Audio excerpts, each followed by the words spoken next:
And so, by a backhanded, upside-down argument, was predicted that there is in carbon a level at 7.82 million volts, and then experiments in the laboratory with carbon show indeed that there is. And therefore the existence...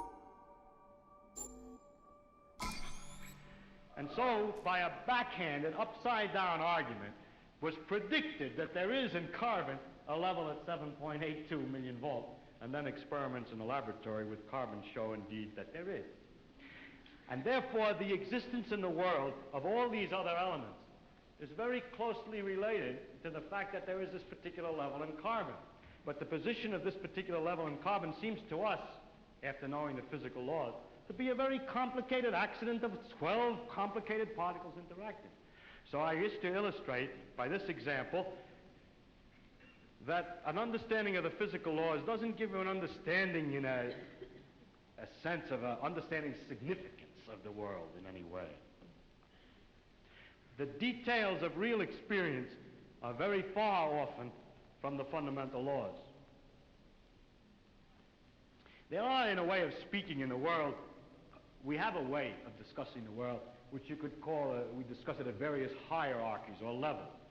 Now, I don't mean to be very precise, there's a level, there's another level, and another level, but I will indicate by describing a set of ideas to you, just one after the other, what I mean by hierarchies of ideas.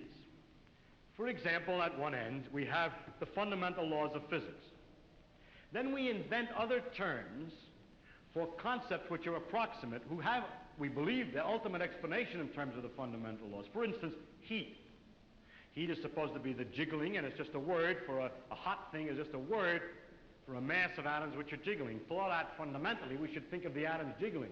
But for a while, if we're talking about heat, we sometimes forget about the atoms jiggling. Just like when we talk about the glacier, we don't always think of the hexagonal ice snowflakes which originally fell. Another example of the same thing is a salt crystal. Looked at fundamentally, it's a lot of protons, neutrons, and electrons. But we have this concept, salt crystal, which carries a whole pattern already of fundamental interactions, or idea like pressure.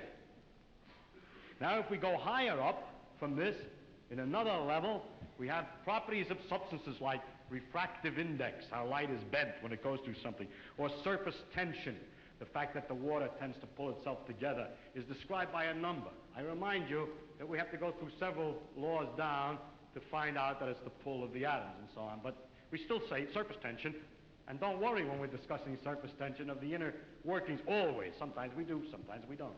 Go on, up in the hierarchy. With the water we have the waves, and we have a thing like a storm. We have a word for storm, which represents an enormous mass of phenomena. Or sunspot, or star, which is an accumulation of things. And it's not worthwhile always to think of it way back. In fact, we can't, because the higher up we go, we have too many steps in between, each one of which is a little weak, and we haven't thought them all through yet. If we go up in this hierarchy of complexity, we get to things like frog, or nerve impulse, which you see is an enormously complicated thing in the physical world, involving an organization of matter in a very elaborate complexity. And then we go on, we come to things, words, and concepts like man, and history, or political expediency, and so forth, which is a series of concepts that we use to understand things at an ever higher level. And going on, we come to things like evil, and beauty, and hope. Now, which end is nearer to the ultimate creator, or the ultimate? So if I make a religious metaphor, which end is nearer to God? Beauty and hope, or the fundamental laws? I think that the right way, of course, is to say that the whole structural interconnections of the thing is the thing that we have to look at, and that the sequence of hierarchy, that all the sciences and all the efforts, not just the sciences, but all the efforts of intellectual kind, are to see the connections of the hierarchies, is to connect beauty to history, is to connect history to man's psychology, the man's psychology to the working of the brain to the neural impulse to the chemistry, and so forth, up and down, both ways. And today we cannot, and there's no use making believe we can.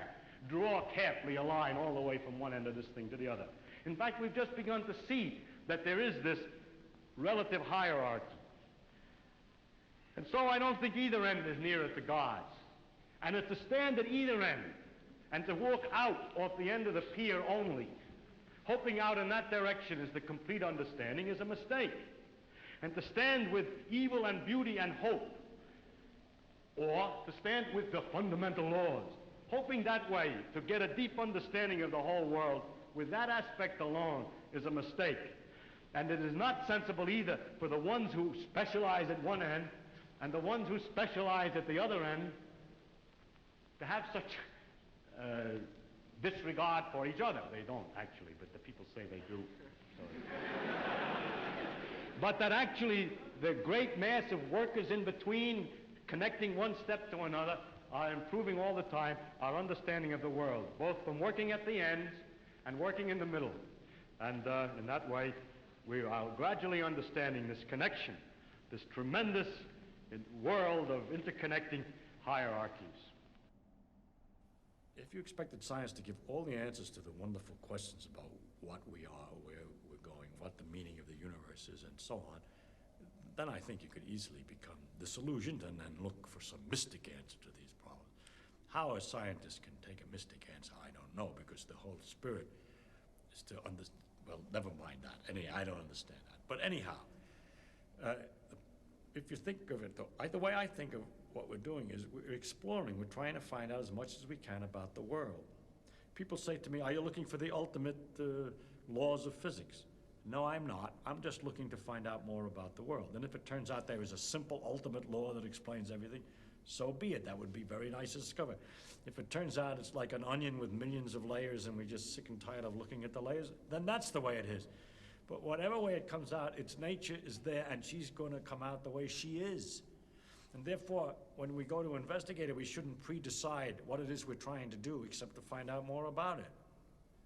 If you say, but your problem is, why do you find out more about it? If you thought that you were trying to find out more about it because you're going to get an answer to some deep philosophical question, you may be wrong. It may be that you can't get an answer to that particular question by finding out more about the character of nature.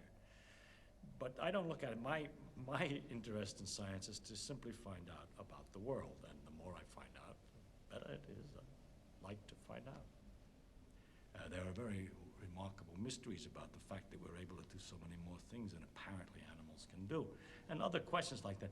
But those are mysteries I want to investigate without knowing the answer to them. And so altogether, I can't believe the special stories that have been made up about our relationship to the universe at large, because they seem to be too simple, too connected, too local, too provincial. The earth, he came to the earth. One of the aspects of God came to the earth, mind you. And look at what's out there. How can it isn't in proportion. Anyway, it's no use arguing. I can't argue it. I'm just trying to tell you why the scientific views that I have do have some effect on my beliefs. It also, another thing, has to do with the question of how do you find out if something's true? And if you have all these theories of the different religions, have all different theories about the thing, then you begin to wonder. Once you start doubting, just like you're supposed to doubt, you ask me, is the science true? We say, no, we don't know what's true. We're trying to find out. Everything is possibly wrong. Start out understanding religion by saying everything is possibly wrong. Let us see. As soon as you do that, you start sliding down an edge, which is hard to recover from. And so with the scientific view, or my father's view, that we should look to see what's true and what may not be true, once you start doubting, which I think to me is a very fundamental part of my soul, is to doubt and to ask. And when you doubt and ask, it gets a little harder to believe. You see, one thing is I can live with doubt and uncertainty and not knowing. I think it's much more interesting to live not knowing than to have answers which might be wrong. I have approximate answers and possible beliefs and different degrees of certainty about different things, but I'm not absolutely sure of anything, and then many things I don't know anything about, such as whether it means anything to ask why we're here, and what the question might mean. I might think about it a little bit. If I can't figure it out, then I go to something else. But I don't have to know an answer. I don't feel frightened by not knowing things, by being lost in the mysterious universe without having any purpose, which is the way it really is as far as I can tell, possibly. It doesn't frighten me.